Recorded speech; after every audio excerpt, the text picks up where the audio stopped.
Paz do Senhor, boa noite, irmãos. Que bom que nós estamos aqui hoje reunidos para adorar o nome do Senhor.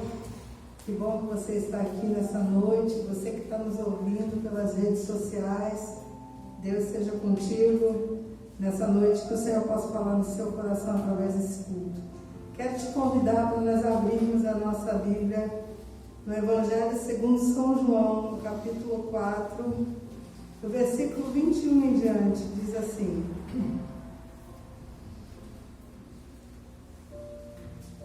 Jesus disse: mulher, creia no que eu digo, chegará o tempo em que ninguém vai adorar a Deus, nem neste monte, nem em Jerusalém. Vocês, samaritanos, não sabem o que adoram, mas nós sabemos o que adoramos, porque a salvação vem dos judeus. Mas virá o tempo, e de fato já chegou, em que os verdadeiros adoradores vão adorar o Pai em espírito e em verdade, pois são estes que o Pai quer que o adorem. Deus é espírito, e por isso os que o adoram devem adorá-lo em espírito e em verdade. Nessa noite nós estamos aqui, porque assim como essa mulher, nós desejamos um dia na nossa vida procurar a fonte inesgotável de água, procurar uma fonte que nunca se acabaria na nossa vida, no nosso coração. Foi assim com essa mulher. Era uma mulher que tinha uma vida difícil, mas no momento da vida dela, ela se deparou com Jesus. E quando ela encontrou a fonte que era Jesus, tudo na vida dela mudou. E ela passou a entender o que era realmente a adoração a Deus, o que era realmente entregar o coração e a vida para Deus e deixar Deus viver através da vida dela. E nessa noite nós estamos aqui também para fazer isso, para buscar a Deus, para adorá-lo, para dizer o quanto nós o amamos, para ter um momento de comunhão com nossos irmãos, ainda que meio de longe, né, brincando, que vontade de abraçar. Mas nós estamos podendo cultuar ao Senhor. Que bom ter esse momento, que bom poder olhar, mesmo não vendo o sorriso, a gente poder olhar nos olhos dos nossos irmãos e poder estar juntos para cultuar o Senhor. E eu quero te convidar nessa noite, vamos orar. Eu quero te convidar para os que estão aqui, se colocar de pé para nós orarmos. E você que está na sua casa, que está ouvindo esse culto, quero te convidar para você também fechar os seus olhos. E nesse momento, orar conosco ao Senhor. Deus, nós queremos te agradecer, Senhor, porque nós estamos aqui. Deus, muito obrigado pela semana que tem passado.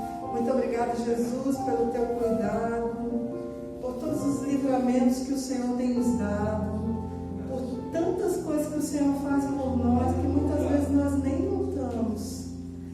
Mas, Senhor, nós queremos estar aqui nessa noite te agradecendo com todo o nosso coração, com toda a nossa razão, nosso intelecto, Pai. Nós queremos trazer cativo a teus pés, Senhor, o nosso pensamento, a sede das nossas emoções, deixar tudo mais de lado e somente te adorar.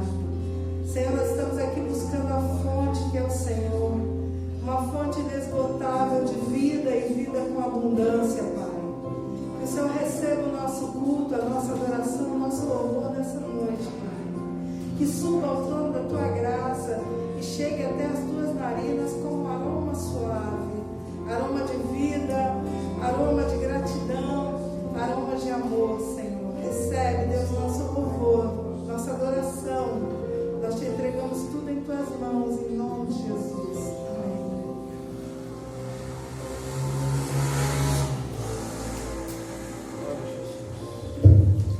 Amados irmãos, irmãs, a paz do Senhor Jesus Cristo, boa noite.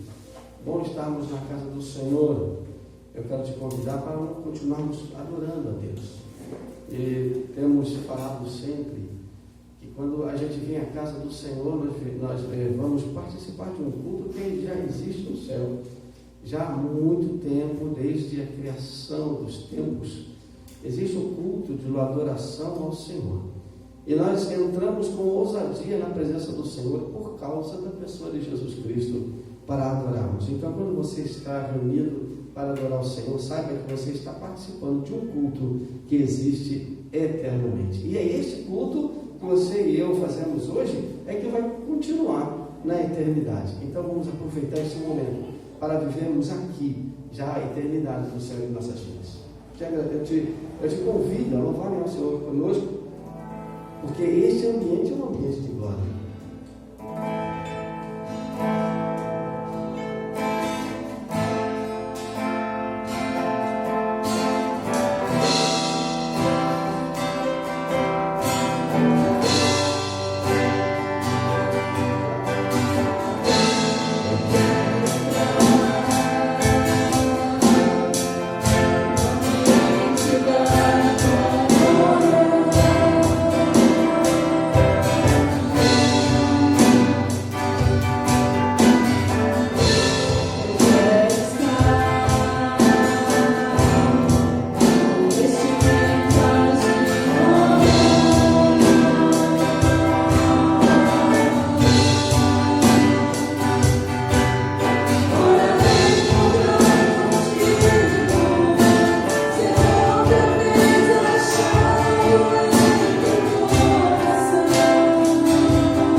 Que eu possa ficar na tua casa todos os dias da minha vida.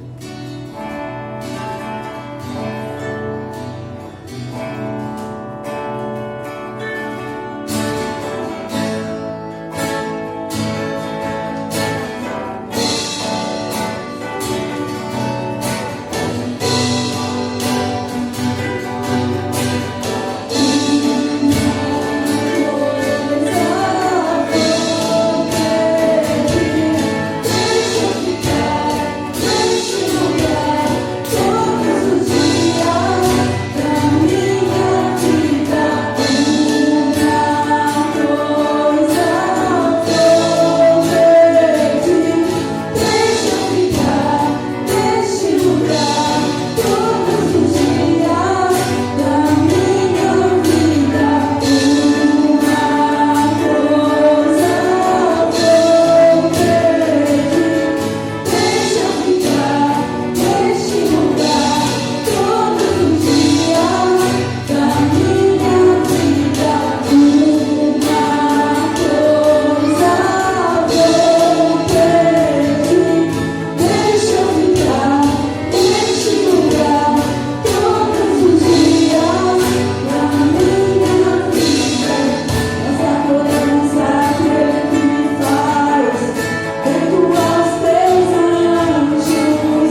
Que seja uma bênção quando você pega a sua Bíblia para estudar, para adorar ao Senhor. Jesus Cristo, certa feita, disse que o povo dele erra por não conhecer as Escrituras e nem o poder de Deus. Graças a Deus que nós estudamos a palavra do Senhor e procuramos conhecer a palavra que nos dá vida, que nos tira de toda a situação de dúvida, toda a situação de temor, e coloca em nosso coração a certeza de que temos um Pai que cuida de nós e que nós fazemos parte de uma história, de um planejamento todo especial. Você que está conosco, você que nos assiste, saiba que Deus tem em seu cuidado um plano todo especial para você e para a minha vida. O Senhor, Ele conhece nosso início, nosso meio, nosso fim. Deus conhece a história de todos os tempos. E nós estamos, mais uma vez, estudando, quarta-feira, dando continuidade a uma série de estudos do livro de Apocalipse. Na verdade, estamos estudando capítulo após capítulo, e muitas das vezes fazemos versículos por versículo, que é bom a gente nem perder as minúcias das riquezas que existem na palavra do Senhor. Eu quero convidá-la para acompanhar comigo a leitura da palavra de Deus. E quarta-feira passada nós estivemos estudando o capítulo 6, mas semana passada especialmente estudamos a abertura dos 3 primeiros selos. A abertura do primeiro, do segundo e do terceiro selo. Falávamos então, na semana passada, que a abertura desse selo, só Jesus Cristo podia abri-los. No capítulo 5 nós encontramos João chorando, porque inicialmente não tinha ninguém no céu, nem debaixo da terra, nem na terra, nem debaixo da terra, nem acima do céu, que pudesse abrir esses selos. E existia lá um livro escrito de dentro por fora, sem espaço nenhum, mas para escrever alguma coisa. E ninguém podia abrir esse livro. Ninguém se achava digno. E João chorava, mas logo o anjo do Senhor veio falar com João e disse: "Te acalma, está aqui quem pode abrir o selo, é o Cordeiro de Deus. O Cordeiro de Deus que tirou o pecado do mundo." João Batista disse: "Este é o Cordeiro de Deus que tira o pecado do mundo." E agora Jesus Cristo, já glorificado, então Ele é o Cordeiro de Deus, digno de abrir os selos. E semana passada, então, nós estudamos o capítulo 6. Estudamos a abertura dos primeiros 3 selos. E a partir de hoje, então hoje, hoje, nós estaremos estudando a abertura do 4º, do 5º e do 6º selo. A abertura do 7º selo, que são 7 selos, na abertura do 7º selo nós só vamos ver capítulos à frente. talvez capítulo 8, capítulo 9, eu acho. O capítulo 8, a abertura do 7º selo, só no capítulo 8. Então nós vamos ainda passar pelo capítulo 7, descobrir as belezas do capítulo 7, e aí depois então nós vamos ver a abertura do último selo no capítulo 8. Eu quero então convidá-los a ler comigo esses versículos do capítulo 6 de Apocalipse. Como eu falei para os irmãos, semana passada nós fomos até o 3º selo, nós vamos partir então do 4º selo, capítulo 6, versículo 7 em diante. E diz assim: no versículo 7, quando o Cordeiro abriu o 4º selo, ouvi a voz do 4º ser vivente dizendo, fique tranquilo, porque depois nós vamos trazer versículo após versículo, tá? E olhei, e eis um cavalo amarelo, e o seu cavaleiro, sendo este chamado Morte, e o inferno estava seguindo, e foi-lhes dada autoridade sobre a 4ª parte da terra para matar a espada, pela fome, com a mortandade e por meio das feras da terra. Abertura do 5º selo.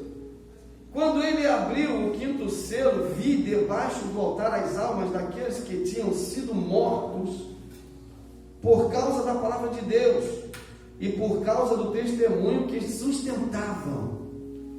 Clamaram em grande voz, dizendo, até quando, ó soberano Senhor, santo e verdadeiro, não julgas nem vingas o nosso sangue dos que habitam sobre a terra? Então a cada um deles foi dada uma vestidura branca. Eles disseram que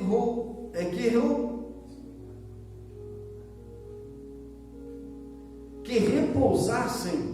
Eles disseram que repousassem ainda por um pouco de tempo, até que também se completasse o número dos seus conservos e seus irmãos que iam ser mortos, como igualmente eles foram. E o 6º selo começa a ser aberto.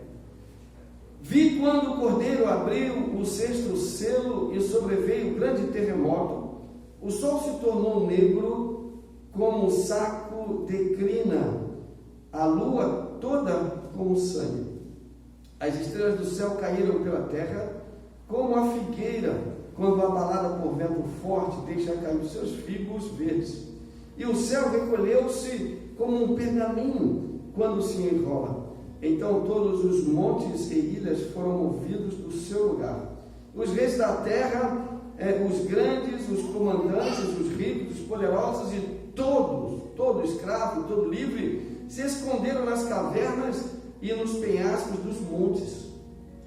E disseram aos montes e aos rochedos, caí sobre nós, e escondei-nos da face daquele que se assenta no trono e da ira do Cordeiro.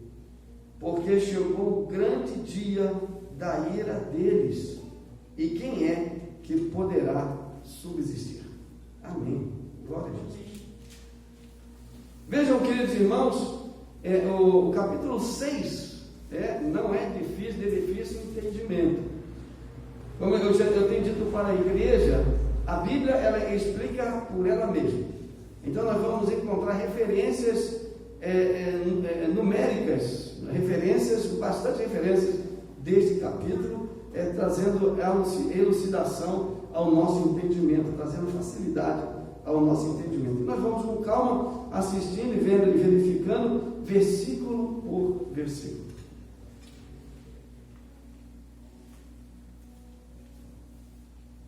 Nós passamos então o primeiro selo,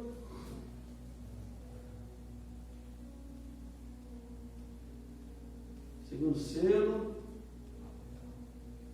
vimos na semana passada, terceiro selo, finalmente o 4º selo. Vamos lá, 4º selo. quarto selo, ouvi a voz do animal que dizia: vem. Quando João, naquela visão, ele estava sendo aberto o quarto selo por Jesus, tinha um animal vivente, né? Um animal que, se a gente for olhar em Apocalipse, no capítulo 4, versículo 7, quem está com a sua Bíblia aí? Só no Apocalipse mesmo, no capítulo 4, versículo 7, diz aí quais são esses animais que João viu na presença do Senhor. E eu falei em outras oportunidades, eu disse que o Apocalipse, ele vai usar muito a palavra como, a expressão como, ou semelhante, porque tinha que trazer alguma coisa que nós pudéssemos entender. Então, no capítulo 4, versículo 7, a gente encontra João falando do que é semelhante. Olha só, ele diz: o primeiro ser vivente é semelhante ao leão, o segundo é semelhante ao novilho, o terceiro tem o rosto como de um homem, e o quarto ser vivente é semelhante a águia quando a águia está vivendo. Esses seres viventes, irmãos, nós podemos entender que sejam seres, também seres angelicais que estão na presença de Deus. E eles, em ordem de Deus, então ele manda, então, depois que é aberto aqueles selos, depois que Jesus Cristo abre o selo, ele manda aqueles cavaleiros saírem para cumprir a sua destinação. E neste quarto selo, tem esse animal que chama, né? Esse animal diz: vem. O animal está mandando o cavaleiro vir cumprir o cavaleiro vir cumprir a sua destinação. Havendo aberto o quarto selo, ouvi a voz do quarto animal que dizia: vem. E esse animal dessa feita, irmãos, era como se fosse uma águia voando. E olha só, na simbologia profética, a águia, irmãos, ela é sempre citada quando em conexão com o corpo tombado, né? Sempre quando tem alguma coisa de morte, alguma coisa de corpo tombado, então na Bíblia a gente encontra falando em águia, né? Em algumas traduções a gente encontra como abutres, né? Mas se referindo também a esse animal, de rapina, a águia. E eu quero convidá-los para lerem comigo essas passagens bíblicas. Primeira passagem bíblica é Jó, capítulo 39, versículo 27 ao versículo 30, que eu vou abrindo e eu vou lendo com você, ou se alguém conseguir abrir primeiro do que eu, me faça um favor então e leia conosco. Primeiro Jó, capítulo 39, Jó 39, versículo 27 ao 30, olha o que ele diz: ou é pelo teu mandato que se remonta a águia e faz alto o seu ninho, habita no penhasco onde faz a sua morada, sobe no cimo, no alto do penhasco, em lugar seguro, dali descobre a presa, seus olhos a avistam de longe, seus filhos chupam sangue, onde há mortos, ali está. Então, quando a gente fala de águia na Bíblia, faz em conexão com algumas coisas que estão mortas. E se vocês tiverem depois a oportunidade de vocês assistirem a gravação da semana passada, vocês vão ver que os outros cavalos que foram sendo chamados, um era a guerra, e depois veio a fome, e agora, então, a morte, e aí depois vem o inferno. E aí, por que está a águia? Porque há mortos, e onde há mortos está abutres e as águias. Mateus, capítulo 24, versículo 28. Mateus, capítulo 24, versículo 28. Eu sei que se você não assistiu os outros momentos, assim, que meio difícil de pegar para entender, mas tem gravado, se você quiser, você pode retroagir e assistir uma coisa. Mateus capítulo 24, versículo 28, olha lá, olha o que diz Mateus capítulo 24, versículo 28, diz assim, ó: onde estiver o cadáver, aí se juntarão as águias ou abutres, né? Uns abutres e outros falam águia. Lucas capítulo 17, versículo 37. Lucas capítulo 17, versículo 37. Se vocês quiserem, alguém, vocês quiserem, pode ler, tá? 17, 37. Senão eu vou ler os todos. Então lhe perguntaram: onde está isso, Senhor? Respondeu-lhes: onde estiver o corpo, aí se ajunta também os abutres ou as águias. Apocalipse capítulo 19, versículo 17 e o versículo 21. Tinha que chegar a voltar, claro, voltar a Apocalipse, já que é o livro que nós estamos estudando. Apocalipse 19, 17 e 21. Vamos dizer, sempre que a Bíblia fala de águias, ela fala de mortos, de corpo tombado, né? 19, versículo 17 e o versículo 21. 17 diz assim, ó: então vi um anjo posto em pé no sol e clamou com grande voz, falando a todas as aves que voam pelo meio do céu: vinde, reuni-vos para a grande ceia de Deus. O 21 diz: os restantes foram mortos com a espada que saía da boca daquele que estava montado no cavalo, e todas as aves se fartaram das suas carnes. Isso nós vamos chegar ainda no capítulo 19, quando chegar esse assunto vai ser bem elucidado. Eu queria mostrar para os irmãos, é isso que a Bíblia fala.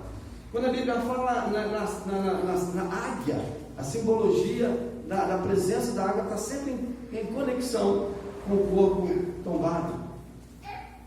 O quarto animal, então, irmãos, é a águia, né? Anuncia a chegada do cavaleiro da morte. E como é um culto de estudo, de ensino, é claro, para a gente mexer e verificar a nossa Bíblia, né? Hebreus, capítulo 8 e versículo 5.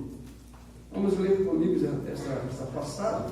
Hebreus, capítulo 8, versículo 5. O que diz? Hebreus, capítulo 8, versículo 5. Os quais ministram em figura e sombra das coisas celestes, assim como foi Moisés divinamente instruído quando estava para construir o tabernáculo, pois diz ele: vê que faças todas as coisas de acordo com o modelo que te foi mostrado no monte. Toda vez que Deus comissiona alguém para fazer alguma coisa, Ele dá o modelo. E esses cavaleiros, eles foram com ordem de Deus para cumprir isso aqui. Então haverá um tempo, irmãos, para frente, né, ainda, graças a Deus, porque a igreja, no tempo desses selos, irmãos, no tempo desses selos, a igreja já estará arrebatada com o Senhor. Isso se dará, irmãos, no momento da grande tribulação. E pelo que nós temos entendido na palavra do Senhor, os crentes, os servos do Senhor que esperam a vinda do Senhor, não vão participar dessa grande tribulação. Algumas linhas de pensamento defendem que a igreja vai passar pela grande tribulação. Mas o Senhor, existem referências que nós podemos entender que o Senhor não vai permitir que nós passemos por essas coisas todas. O que nós temos vivido e visto, irmãos, ainda é o princípio das dores. Essas coisas que estão acontecendo ainda são os princípios das dores ainda. Porque em breve nós seremos arrebatados com o Senhor. Jesus Cristo vem buscar a sua igreja. E já não veremos, não participaremos dessa grande tribulação. Apesar de alguns dizerem que vivem em tribulação, ainda estamos no princípio das dores. Mas vamos continuar tendo entendimento. Capítulo 9 também de Hebreus, no versículo 23, diz assim, ó: era necessário, portanto, que as figuras das coisas que se acham nos céus se purificassem com tais sacrifícios, mas as próprias coisas celestiais com sacrifícios a eles superiores. E a gente olha assim e diz: olha, mas como é que é essa coisa toda, né? Como é que são esses sacrifícios? Esses são coisas feitas por Deus. Esses acontecimentos não são feitos pela mão de homens.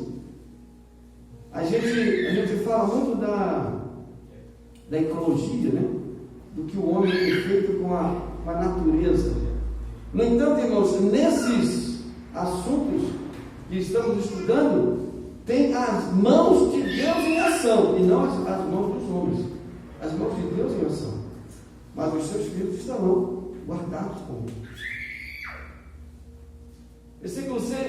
No versículo 8 diz assim: e olhei eis que um cavalo amarelo, e que estava sentado sobre ele tinha o nome de Morte, e o inferno seguia, e foi-lhes dado o poder para matar a quarta parte da terra, com espada e com fome, com peste e com as feras do campo.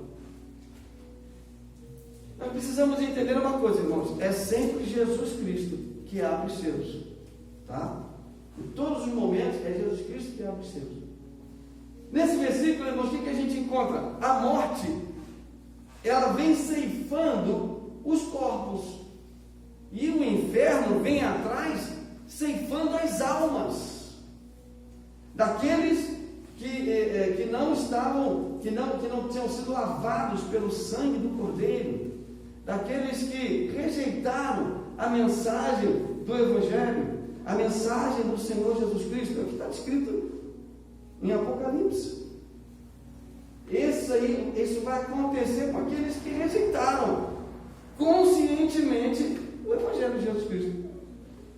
Deus, ele mandou o seu Filho, ele fez todo um plano especial para todo ser humano. Quando o ser humano caiu lá no Jardim do Éden, se afastou de Deus, ali mesmo Deus já havia planejado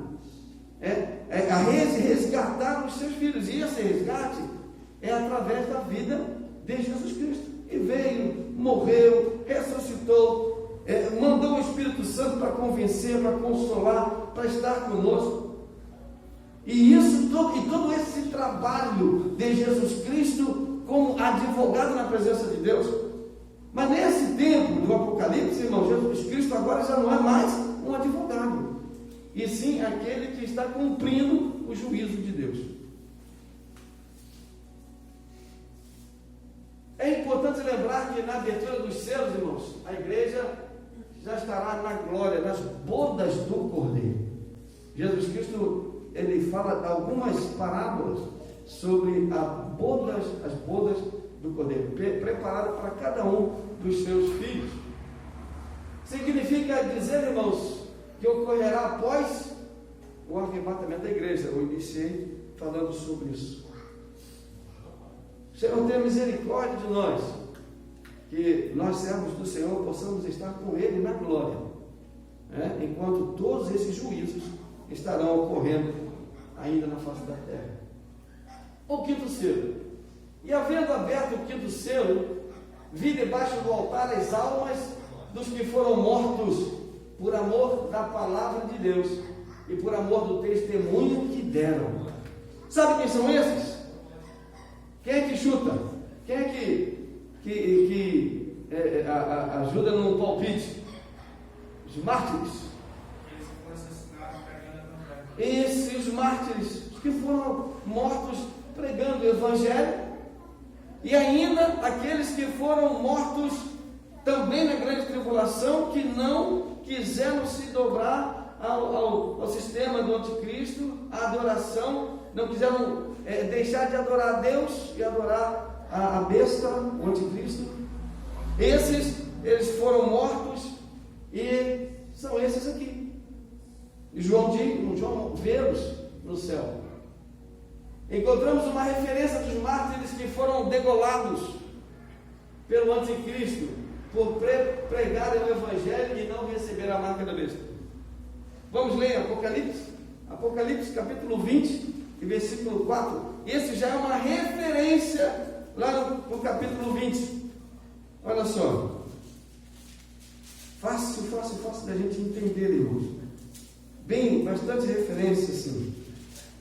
Capítulo 20 e versículo 4. Olha o que ele diz aí no capítulo, versículo 4.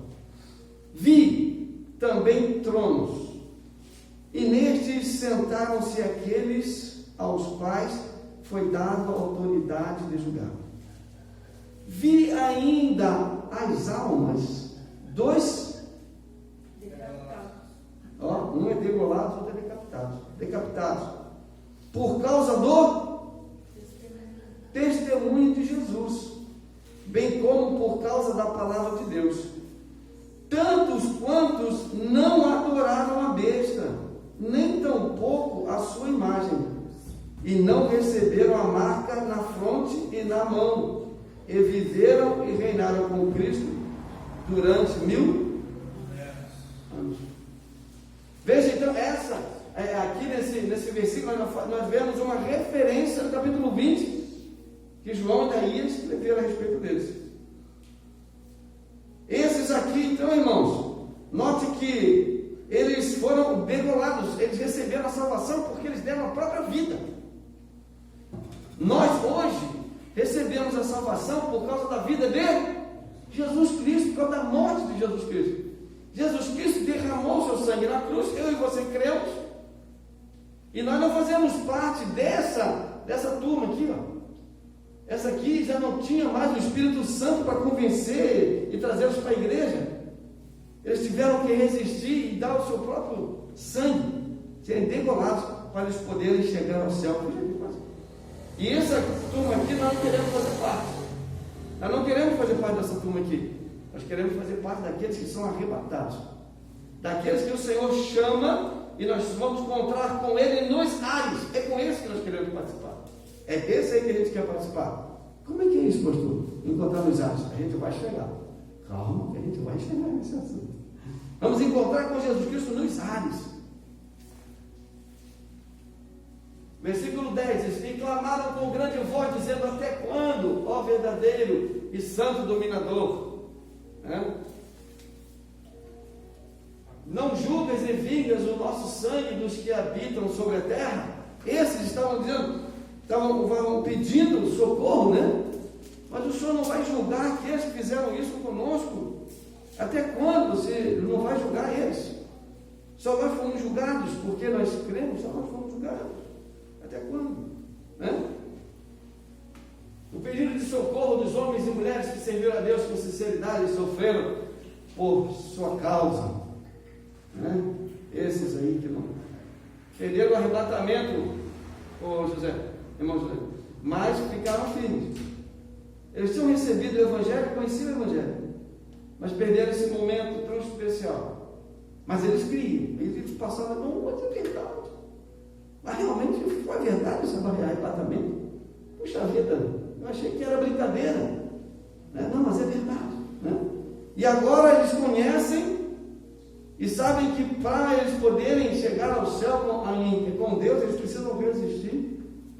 E agora eles têm que dar a vida deles, ao invés da vida de Jesus Cristo, que foi entregue na cruz. O sangue de Jesus Cristo foi entregue na cruz. Agora a vida tem que ser deles.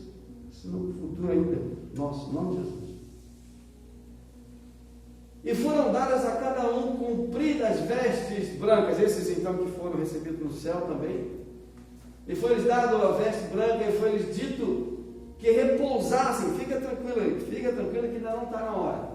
Ainda um pouco de tempo, até que também se completasse o número dos seus servos, dos seus conservos e seus irmãos, porque esses já estavam no céu.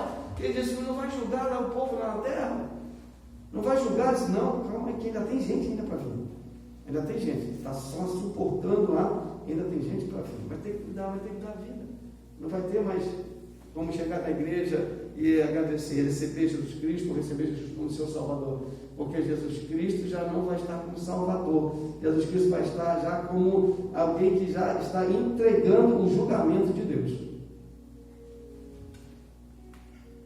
E ele disse: até que também se completasse o número dos seus conservos e seus irmãos, que haviam de ser mortos, assim como eles foram mortos. Como é que eles foram mortos? Degolados, decapitados. Receberam vestes brancas, irmãos, como símbolo de justiça dos santos, como símbolo de justiça. Eu quero ler com vocês Eclesiastes, capítulo 9, versículo 8. Eclesiastes, capítulo 9, versículo 8. Eclesiastes, capítulo 9, versículo 8. Seja sempre branco as suas vestes.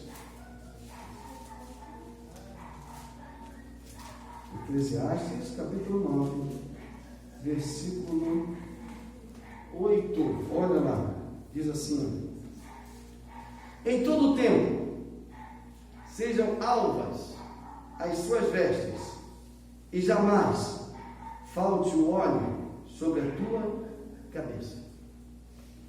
Em Eclesiastes também a gente está ouvindo essa palavra. Quer dizer, irmãos, que essa veste branca é símbolo de atos de justiça, atos de santidade, atos de transparência em Deus. Ele diz: olha, seja em todo o tempo as vossas vestes espirituais, sejam elas alvas, sem sujeira alguma. Quantos irmãos e irmãs, já lavaram assim um lençol branco, bem branquinho, bem bonitinho, daí bota assim na corda, e aí vai um passarinho, faz bem uma sujeirinha, faz sujeirinha. O que acontece? Tem que fazer o que de novo? Tem que lavar tudo de novo, só por causa de uma sujeirinha. Quando a gente fala de vestes brancas o tempo todo, quer dizer que a nossa vida, ela não pode ter nada que não seja santificado a Deus. Que as suas vestes sejam todas limpinhas, sem nenhuma mancha, e nada para manchar, nada manchado. Mas pastor, a nossa vida é tão difícil, né? Como é que vai ser assim uma vida? Como é que a nossa vida vai ser toda limpinha? Sabe o que acontece, irmãos? Nós precisamos, e ver como a Bíblia ela tem muita simbologia, né? Tem muita simbologia. E a Bíblia diz para nós lavarmos as nossas vestiduras no sangue do Cordeiro. Mas como assim? Pegar o paletó aqui, lavar no sangue? Não. As suas vestiduras espirituais, ao seu espírito, sua alma, precisa ser submersa à vontade de Deus, submersa aos mandamentos de Deus, submerso à santidade em Deus. E dessa forma, então, a nossa veste será alva em todos os momentos. E ele diz ainda: não falte óleo sobre a sua cabeça. Faltar óleo sobre a cabeça quer dizer que nós precisamos em todo o tempo estar em adoração a Deus. No Antigo Testamento, as pessoas, para receberem a presença do Espírito Santo, alguém derramava óleo na cabeça, derramava óleo sobre a cabeça. E quando alguém derramava, quando os profetas derramavam, os sacerdotes derramavam óleo sobre a cabeça de alguém, a presença do Espírito Santo era sobre aquela pessoa. Mas no Novo Testamento, vamos ler já essa referência. No Novo Testamento nós encontramos Deus dizendo: eu vou derramar sobre todas as carnes, toda a carne, todos todos receberão esse óleo, essa presença maravilhosa do Espírito Santo. Apocalipse, capítulo 19 e o versículo 8. Mais uma, vamos lá em Apocalipse, de novo. Apocalipse, capítulo 19 e versículo 8. Capítulo 19, versículo 8. Olha o que diz.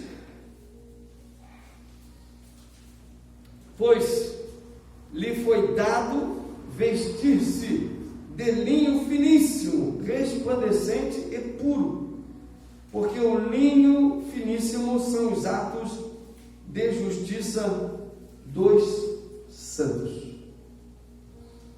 E a Bíblia, irmãos, ele nos dá um padrão bem alto, sabe, irmãos? Um padrão bem alto. A Bíblia diz: sede santos como Deus é santo. Ele diz para nós alcançarmos a perfeita estatura. Quem, irmãos, tem condição de ser santo como Deus é santo? Se fôssemos depender da nossa capacidade de santidade, irmãos, nenhum de nós alcançaríamos sequer alguma coisa de Deus, fosse uma coisa mínima de Deus, não, mas pela misericórdia do Senhor, pela graça do Senhor, então sim, nós conseguimos alcançar a santidade em Deus.